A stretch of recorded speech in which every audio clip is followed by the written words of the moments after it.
অস্থিতিশীলতা তৈরি করার কারণে একজন ব্যক্তিকে, চিন্ময় নামের একজন ব্যক্তিকে গ্রেপ্তার করা হয়েছে, এই কারণে বিবৃতি দিলেন। ভারত থেকে তার মুক্তির দাবি করা হচ্ছে, ভারতের পররাষ্ট্র দপ্তর থেকে মুক্তির দাবি করা হচ্ছে। এগুলো কিশোর আলামত।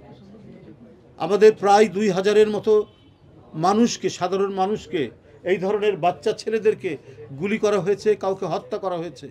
কই তখন ভারতের পররাষ্ট্র দপ্তর তো একটা স্টেটমেন্ট দেয়নি। শেখ হাসিনার এই ভয়ঙ্কর নিপীড়নের জন্য, এই রক্তক্ষরণের জন্য কই একটাও তো স্টেটমেন্ট করেননি, একটা তো বিবৃতি দেননি।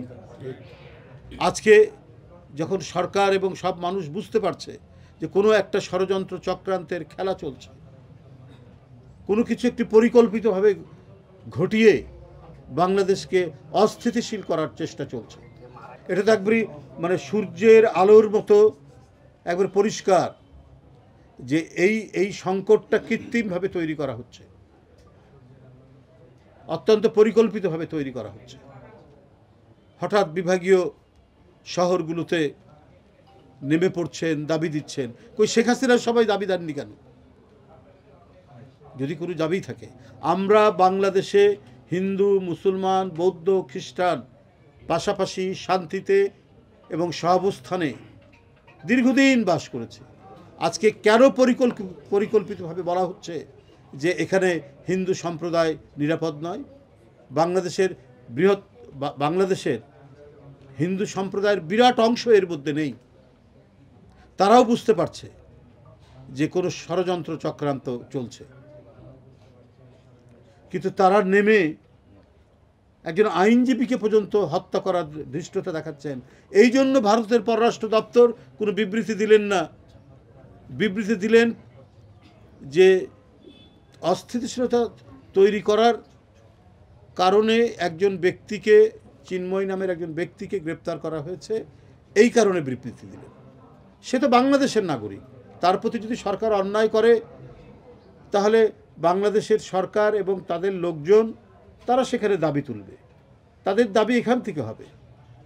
কেন বাইরের একটি দেশ থেকে এই ধরনের প্রতিবাদ আসছে? এগুলো তো সব রহস্যজনক বিষয়। কারণ বাংলাদেশের স্বাধীন সার্বভৌম দেশ হিসাবে তারা বোধহয় বিশ্বাস করতে চায় না। তারা মনে করে দিল্লির সাউথ ব্লক থেকে যেভাবে নির্দেশ দেওয়া হবে বাংলাদেশ সেভাবে চলবে। এটা 18 কোটি মানুষের দেশ, এইখানে চালানো যাবে না। আর 30 লক্ষ মানুষের প্রাণের বিনিময়ে অর্জিত এই দেশ, যারা অকাতরে নিজের স্বাধীনতা, অকাতরে নিজের গণতন্ত্রের জন্য যারা জীবন দিতে পারে, শিশু বাচ্চারা যখন জীবন দিতে পারে, তো সেই দেশকে কিন্তু কাবু করে রাখা যায় না। সেই দেশকে কখনোই গলায় ফাঁস দিয়ে, জোর করে গলায় দড়ি দিয়ে কোনো কাজ করতে বাধ্য করা যায় না। এটা যেন পার্শ্ববর্তী দেশের যারা পলিসি মেকার তারা যেন ভুলে না যান। এখানে ছাত্র জনতার আন্দোলনে ভারতের অনেক ছাত্র সংগঠনও সমর্থন করেছে, সহানুভূতি দেখিয়েছে। কিন্তু ভারতের যে শাসক গোষ্ঠী, এই শাসক গোষ্ঠী আমার কাছে মনে হচ্ছে পৃথিবীর সবচাইতে নিকৃষ্ট সাম্প্রদায়িক শক্তি ভারত এখন শাসন করছে। এবং এই কারণেই তারা একচোখা নীতি অবলম্বন করে বাংলাদেশকে তারা দেখছে।